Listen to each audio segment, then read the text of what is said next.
Nuclear Reactions by Parker Yost.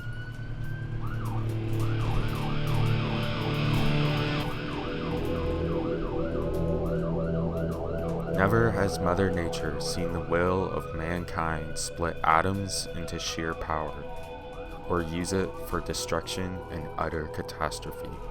The post-facto era of World War II perpetuates the world's thinking on nuclear power plants. Indian Point, New York's prior nuclear power plant, once ran as a formidable use of clean and firm energy. Now, with its recent retirement earlier this year, what is left of the plant defines the revolution of public assembly gathering towards one common goal: get rid of Indian Point, avoid nuclear Armageddon. Within miles of the plant range millions of New Yorkers from facing an inevitable death. The fate of their lives teeter towards an explosion that can decimate the Hudson Bay. Owner of Indian Point Energy runs the nuclear dinosaur, living its prehistoric life since the 1950s. Its bones are to be made up of 3 reactors, with the last of them to shut down earlier this year. Since its first steps, Indian Point has served a quarter of its energy to residents of Buchanan, New York. Because of its first steps, more than a quarter of protests and organizations have campaigned for its very existence. In the court hearing, Hudson River Slope Clearwater and Corporation's petition to intervene in requests for hearing, run by Clearwater, a nonprofit organization since 1966, dedicates its time to defend the rights of the Hudson River. Their goal is to have nuclear power extinct by accusing Indian Point of being unreliable to its customers. One case goes into Indian Point failing to report leaks found in plant operations whose impact is unknown on the environment. Another goes into depth about improper planning for severe accident alleviation. And finally, Indian Point fails to consider possible terrorist attacks hitting the plant in response to recent events in history. Indian Point suffers under these accusations from their ability to continue any further, especially with the public affirming energy's lack of action to these claims. People rage towards the existence of Indian Point. A grassroots fight begins in the kitchens and living rooms of Westchester County, the efforts of which have never been seen towards a mere facility. The decimated towers of 9/11 push people to believe that the next possible terrorist attack could land on Indian Point. Just 3 months after the disaster, Laura Seitz, a member of Citizens Awareness Network, stands in a bustling train station, handing out flyers to a hearing involving Indian Point's cautious evacuation plan. Claudia Rowe, a reporter for the New York Times, interviews Seitz. "I was stunned by the commuters' response. All I had to say was Indian Point, and people grabbed them." She goes on, "We ran out of 500 flyers in an hour and 15 minutes. That's very unusual. Usually when you hand out political stuff, a lot of people won't take it." Seitz is not the only one who stands for closure. New York's prior governor, Andrew Cuomo, argues Indian Point to be a ticking time bomb. In the debate, journalists are calling it the donut effect. People that are in close proximity to the plant, those most exposed to extreme levels of radiation, support the plant's continuation and running. Joe Fichter, owner of Buchanan Home Center, argues, "We feel the chance for an accident is so minute. Ask anybody here."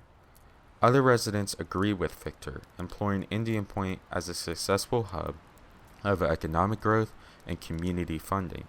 And in edition of Westchester County Business Journal, reporter Ryan Deffenbach interviews Linda Puglisi, town supervisor of Cortlandt, on the losses bared by Indian Point's closure. Puglisi's statistics show that Indian Point garnished $800,000 per year for locals, lowering taxes for nearby property owners and providing better education funding for schools nearby. A company town, as some like to call it. Larry Gottlieb, communications manager for Entergy, supports economics over explosions. He shows his favor. There are some people who, God bless them, will say, "Hey, I'd rather live by candlelight." That's fine for them, but what about people with small businesses who need the energy Indian Point provides? Outside of Buchanan, people shake their heads. These outsiders serve as the frosting of the donut. Least exposed to any potential radiation poisoning, they are concerned for the people inside. Their concern turned into action in 1979. Protesters stormed Indian Point's grounds to demonstrate a defense towards competing harms. This act is to be allowed to commit a crime when necessary during a potentially fatal emergency.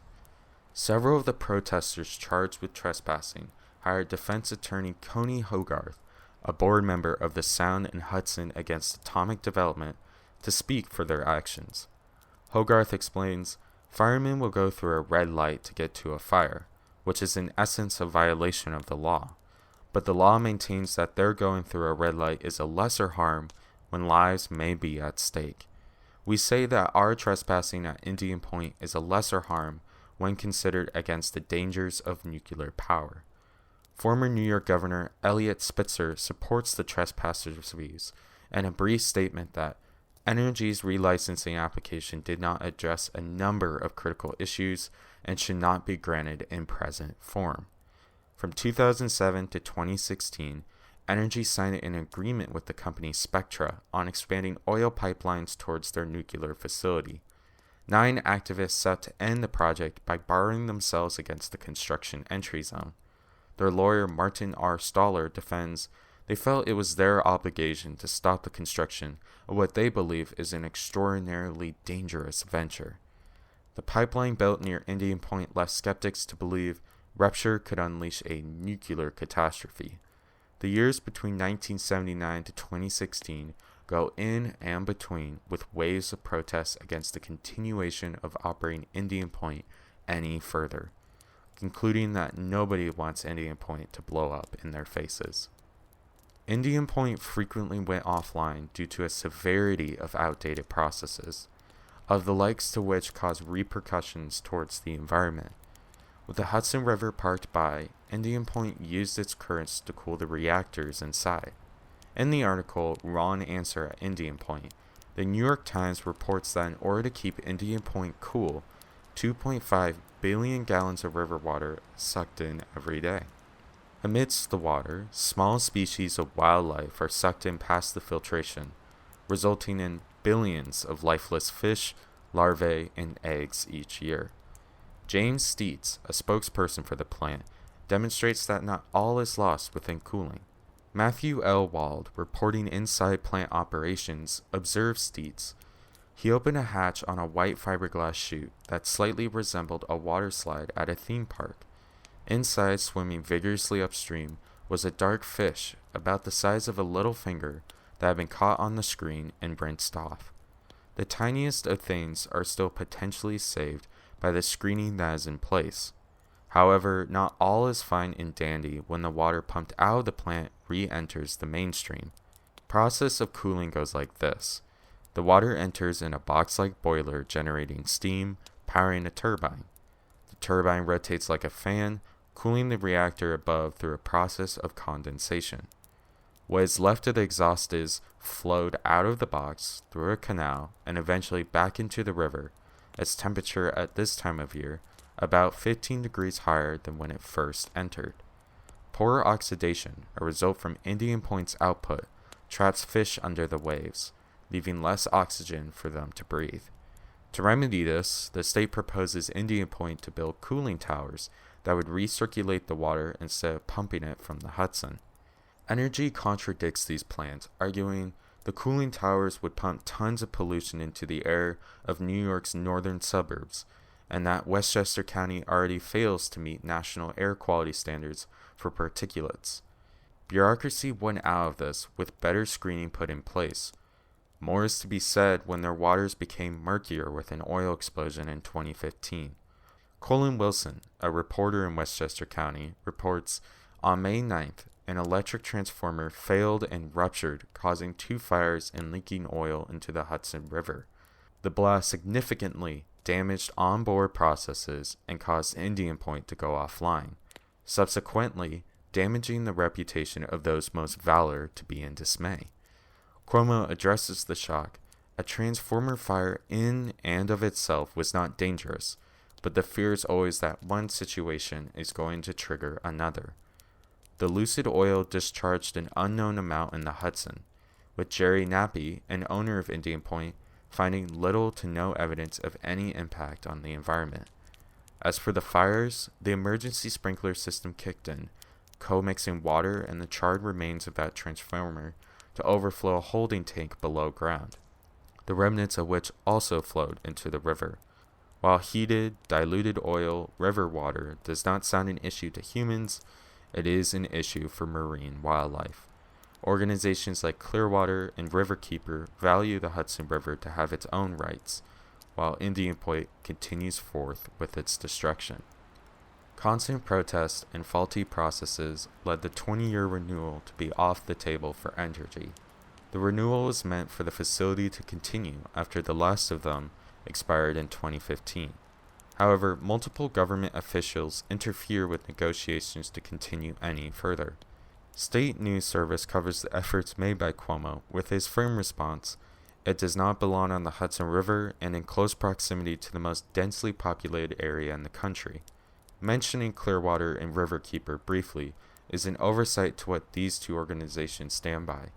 Teaming with Cuomo, these two have been resilient in deterring the odds for Indian Point's future. Riverkeeper, a nonprofit fighting for this shutdown, protects and restores the Hudson River by branching their efforts, teaching community partnerships, science, and law. Their efforts feature in radio spots, newspaper ads, and posters in Grand Central Station and on suburban train lines.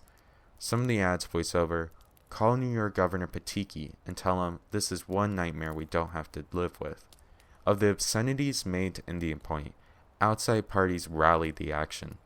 Chairman John B. Howard of the Public Service Commission concluded, "It has been a long effort, but well worth it in terms of the removal of the danger the plant posed to New York State.